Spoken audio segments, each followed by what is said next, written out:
La cité des Athéniens. L'apogée d'Athènes date du 5e siècle avant Jésus-Christ. Grand 1, Athènes et les Athéniens. La cité d'Athènes s'étend sur la région de l'Attique. Elle regroupe la ville d'Athènes elle-même et la campagne alentour, dont le village de Marathon ou le port de la cité appelé le Pirée. Une muraille protège la ville. Parmi les 300 000 habitants d'Athènes au 5e siècle avant Jésus-Christ, les citoyens sont des hommes nés de pères citoyens et de mères filles d'un citoyen athénien, et qui ont accompli une formation militaire appelée l'éphébie à l'âge de 18 ans. Ils sont les seuls à avoir le droit de posséder des terres. Ils sont environ 40 000. Les femmes et les enfants ne sont pas citoyens. Les filles et les femmes sont sous l'autorité de leur père, puis de leur époux, et sont destinées à rester à l'intérieur de la maison.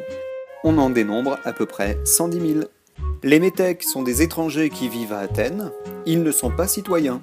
Ils doivent payer une taxe pour vivre à Athènes où ils exercent un grand nombre de métiers, comme artisans ou commerçants. Ils sont environ 30 à 40 000. Enfin, les esclaves sont des hommes, des femmes ou des enfants appartenant à un citoyen, auquel ils doivent obéissance et pour lequel ils travaillent. Ils sont considérés comme des objets. Ils sont nombreux, entre 110 à 150 000 au 5e siècle avant Jésus-Christ. Tous participent aux activités de la cité. Ainsi, la fête de la cité en l'honneur d'Athéna, appelée la fête des Panathénées, donne à chacun un rôle précis pendant les 4 jours de cérémonie. Deuxième partie, la démocratie athénienne.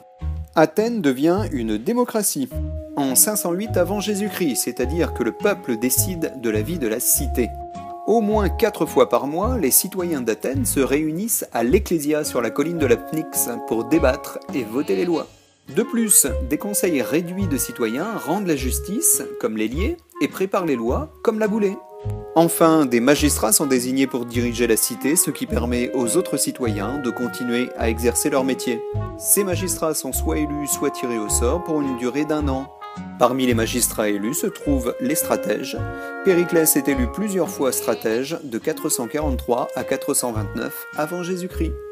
À Athènes, il faut être citoyen pour participer à la démocratie. Débattre et voter à l'Ecclésia, devenir magistrat sont les premiers droits des citoyens. Un autre droit important est celui de posséder des terres. Les citoyens ont aussi des devoirs.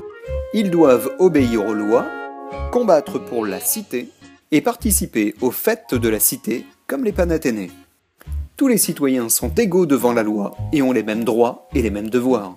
Cependant, les citoyens ne représentent qu'une minorité de la population athénienne. Les femmes, les enfants, les métèques et les esclaves ne sont pas des citoyens et ne peuvent pas participer à la démocratie. Enfin, les citoyens les plus pauvres n'ont pas toujours les moyens de se rendre à l'Ecclésia. Pour y remédier, une somme d'argent, le mistos, est versée à certains élus et magistrats à partir de 450 avant Jésus-Christ.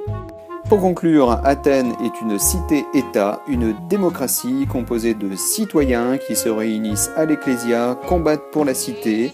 Athènes est composée également de femmes, d'enfants, de métèques, d'esclaves et tout le monde célèbre la cité lors de la fête des Panathénées.